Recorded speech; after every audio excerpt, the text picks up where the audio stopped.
I'm now get to introduce Monica Beck. Monica, come on up, and she's going to have a panel to continue the session. Thank you.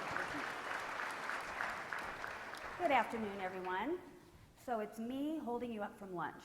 So the panel that I have today is called Is Policy Limiting Innovation? So I think all of us can agree that we have some rules and policies that date back 10 to 15 years. We need to dust those off, look at modernizing them, and allow our brokers to do the job. So with me today are two industry experts that are going to speak about this. They're going to tell you why they think there's lots of outdated policies. They're going to give us solutions, by the way, so that's going to be helpful. We can all go home and implement them immediately. And they're going to encourage every one of us to leave here thinking of ways that we can help our members. So I'd like to introduce Art Carter, who is the CEO of California Regional MLS, and Bill Fowler, Senior Director, Industry Relations for Compass.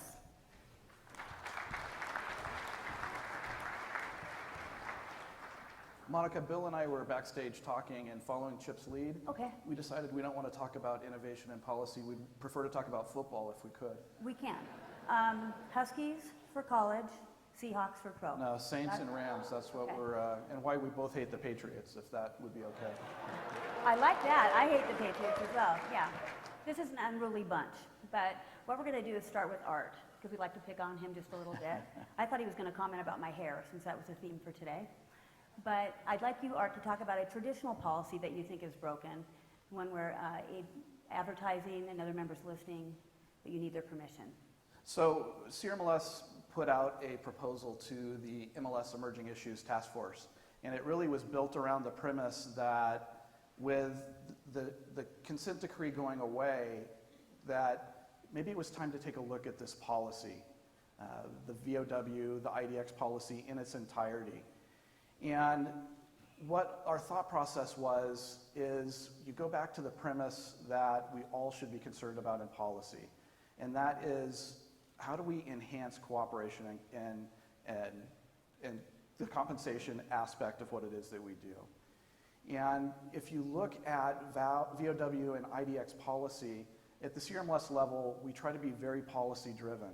I know that there's been a lot of complaints about MLSs across the country that don't move quickly enough on policy requests and data requests out of the multiple listing service. So we try to policy out everything we possibly can for staff so the decision-making process is happens very quickly. But our problem is that we are constantly getting hit with requests from people that want to utilize data outside of the existing policy that we've already been given. And we don't want to say no. We want to be able to cooperate with our brokerage community and giving them the pieces of data that they need.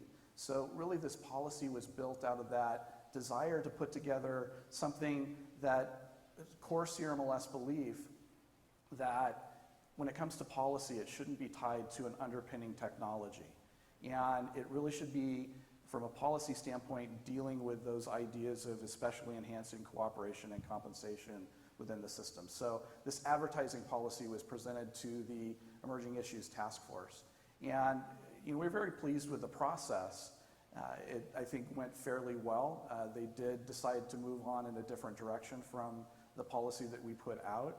But we just really were looking for an opportunity to open up that dialogue, especially with that group and with MLSs across the country, about maybe doing things in a different way and streamlining the policy to where we at the MLS level, where we're on the front lines dealing with data requests all the time, have an easier pathway to saying yes instead of saying no and having to go back to the board of directors for exceptions. So the policy isn't going to be implemented as you propose? No, it is not. So what's broken with the policy? So what's broken is that the underlying policy is tied to websites. And so many of the requests that all of us are getting in on a regular basis really have nothing to do with data use on websites. If it just was data use on websites, we have plenty of policy in how to deal with that. But if the policy wasn't, there's website in the policy, virtual office website. And IDX is Internet Data Exchange. It's really for the intent. You look all through the policy, it's peppered with very specific technologically bound ideas. And What's broken in that policy is that we really need to pull it back away from technology, because we're constantly going to have to go back and really tweak the policy. One of the examples I used is from a couple of years ago, and Miguel Berger, I don't know if he's in the room or not, but we had this request for a use of data for Alexa and for voice-driven concepts. And just the fact that it had to go to NAR and have all of this debate happen about whether or not there could be attribution in voice just didn't make a whole lot of sense. And if the policy was written in such a way that it didn't really matter what technology was utilized to deliver the data, we'd be in a much better place and a much easier place for our brokerages and the technology firms that they serve. Hey, Bill, do you have any comments on that? Yeah, everything you just said. Okay, thank you. Anyway, So, moving on. We're going to get you guys to lunch early. I mean, that's great. I love that you took that to emerging issues. I think Compass is building something, and other national brokerages are building things, call them platforms, whatever the latest term is, that is completely separate and different than anything that we've seen so far. And I think, everybody in this room who represents an MLS where Compass operates, we've asked for data feeds and asked for certain services. And it isn't that we get no's. It's that we don't get yeses, because there's no checkbox for that particular thing. So as you write policy, you have someone who's sitting at a desk who's getting hundreds of requests for data, and that's a really scary thing to be the data cop, and I wouldn't want to have that job. But when a member walks through the doors, to me, there's a workflow here. So you mentioned website. I think member is another one of those. Website implies a consumer-facing aspect of this data, which is, again, something that should be policed really very carefully. So we walk in and say, hey, we're doing this thing. And I don't really know what the end result is going to be. We're innovating, that's the term.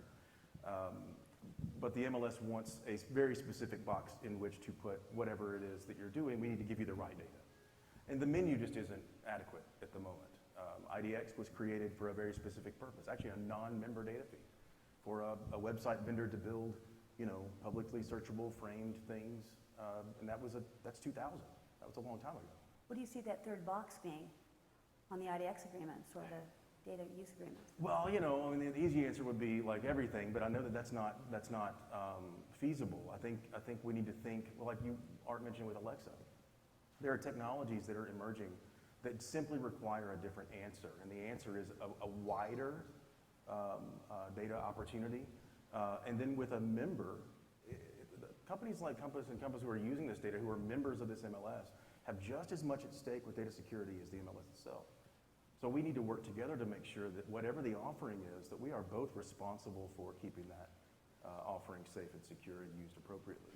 So for us, we look at MLS data as raw material. I'm not building a very specific thing. I'm really just building something that's going to be the possibilities that drive this industry for the next several years. So it's traditionally been a little scary when new business models come in. They ask for things that we don't normally do. However, we want to. Our goal is to give our members what they need and want. It's difficult, though, to have a policy that fits everything. At Compass, for example, if you had a new technology, you need more data fields, we weren't currently giving you those, would you explain to us what you were doing, or do you keep that secret? Would you tell us what you're doing with that data? Man, that's tough. That is tough. I mean, brokers are obviously trying to differentiate themselves, trying to create their own networks, trying to do things that make them valuable. We're competing with each other. We're also in a room among the leaders in an industry, in a market, that are making data decisions that we don't want to undercut each other. We don't want to give to the advantage. It's a very complicated, the governance structure is almost against innovation just as much as any policy is. So to answer your question, I think that we would work with the MLS directly to make sure that what the intention for that data was true, but maybe not broadcast that to the wider community of people that we compete with every day. There's a nuance there, I realize, but that's something that's a conversation we all should be having. Yeah. But why not get ourselves into a position where we dictate the outcome of that technology instead of the nuts or the guts of what it is that they've got going on? I think I'm more concerned with the public display and the broker attribution and making sure that there's a fair playing field when it comes to our brokers not assuming a role with that listing that they don't own. That is really what we're looking to do, and the technology that provides it on the back end is probably not of huge importance, except those areas where we're maintaining security and the things that the broker cooperative should have an expectation for, that anytime their data is going out the door of the multiple listing service, they can expect that it's being handled in a certain way. But what technologies are used to deliver this outcome, I don't know that we really should have a huge stake in that. Yeah, I agree, and I think that one thing we need to start doing more of, I mean, just the general big picture, is the data is our data. I mean, if you're a participating member of an MLS, you have as much at stake with the data security as the broker across the table from you, or as the MLS that runs that organization. We need to begin to see the value of that, not only the value of the data we are so incredibly concerned with, but also the value of the relationship within that organization. That this is ours, this is our resource.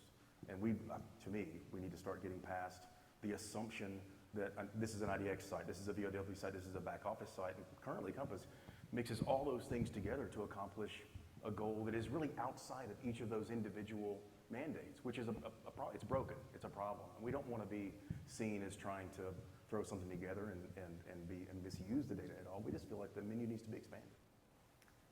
So tell me this, do you think an organization like the Grid or perhaps CoreLogic's Trestle could assist Compass or some of your members? You see value in that as far as data?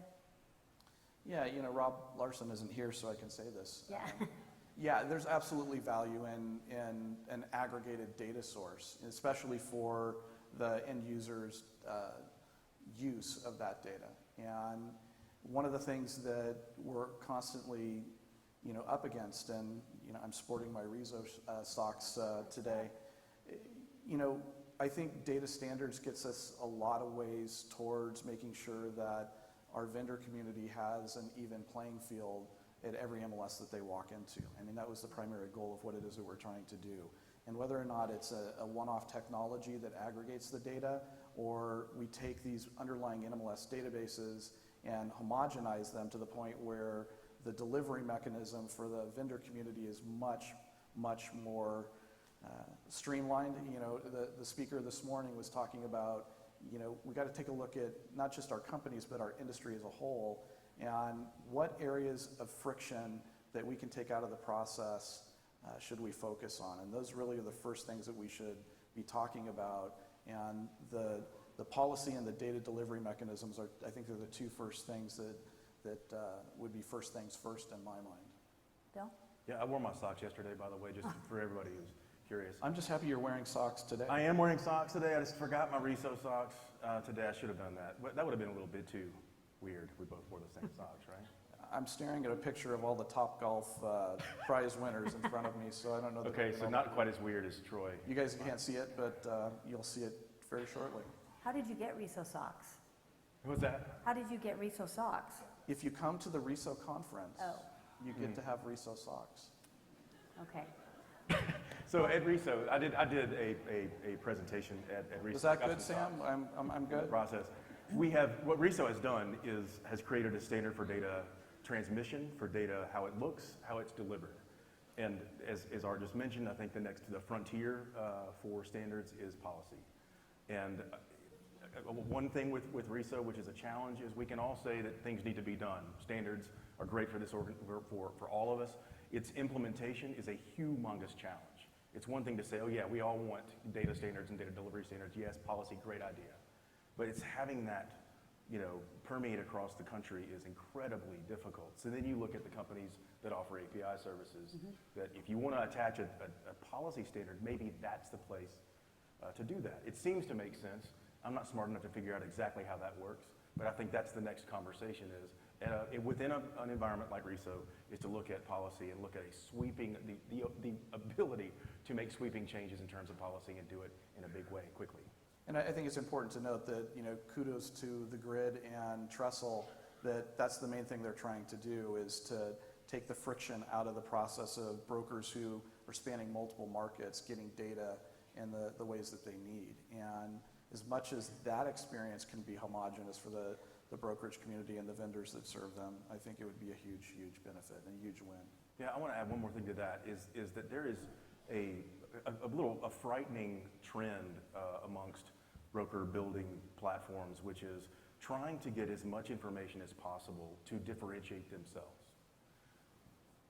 When there is friction at the MLS level, that causes these people who are trying to really move fast and do important things within the industry to draw consumer eyes, to look for data in any place they can find it. That's a very scary trend, is that where the MLS isn't the wide and broad deliverer of very valuable data, which everyone agrees is the most valuable data there is out there, is to look beyond that is dangerous. And that's something we all need to be aware of, and that's what we're really working towards, is to create an environment where the MLS stays the true and best possible source for information for every broker. What's the first policy you'd like us to change? Oh gosh. Well, again, I want to be true to the work that's been done to get the IDX policy and the BOW policy from where they started to where they are now. It is working. It's a clunky machine, but it is working.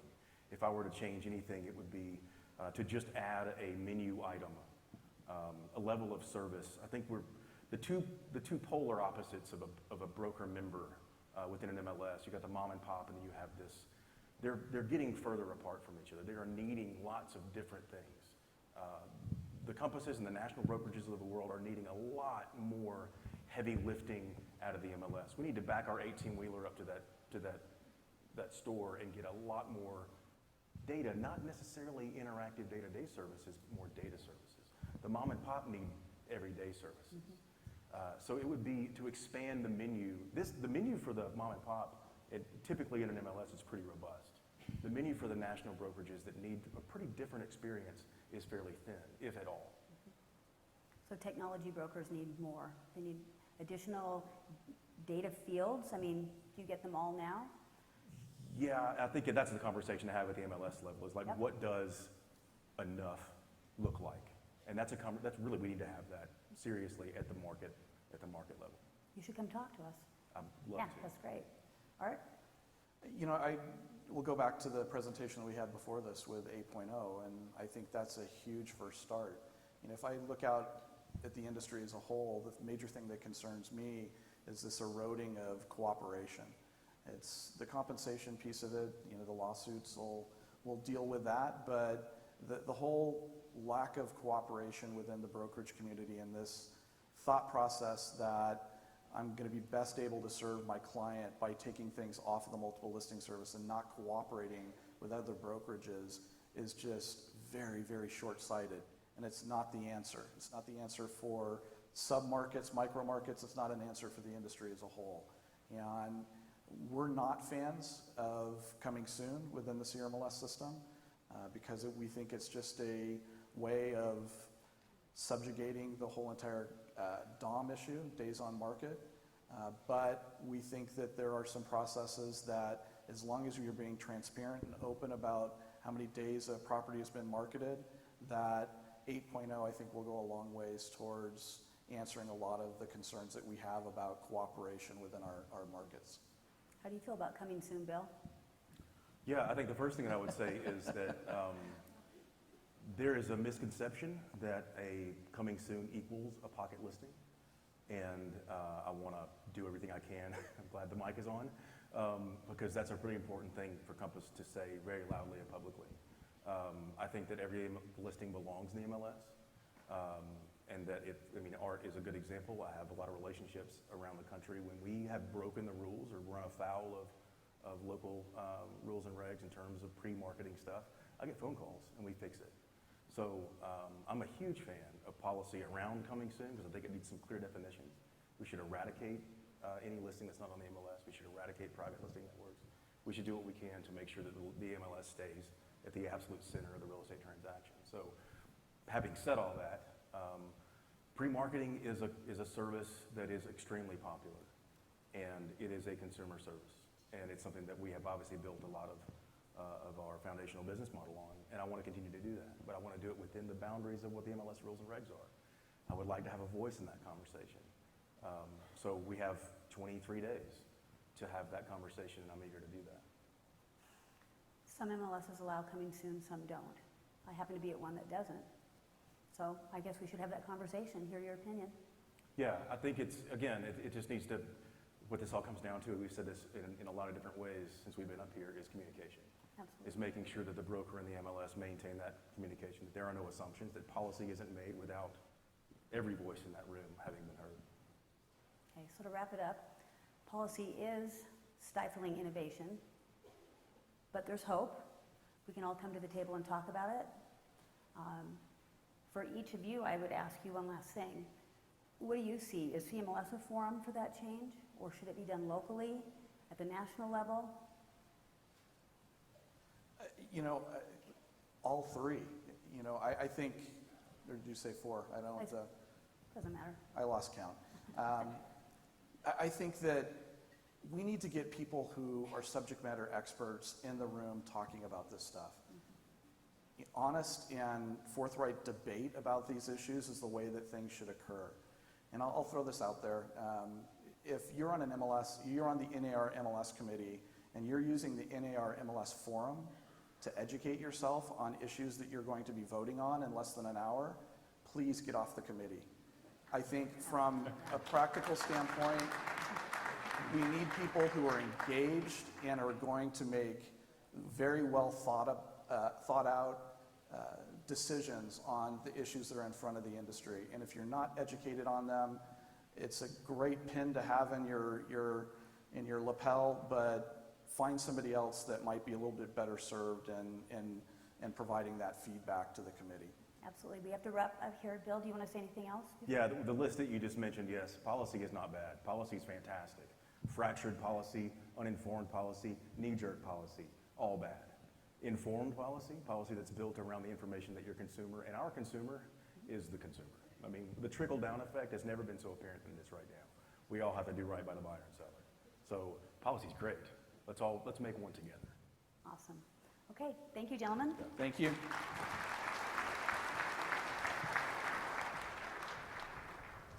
Fabulous. Thank you, guys. Thank you very much. Absolutely. Appreciate it. Great job.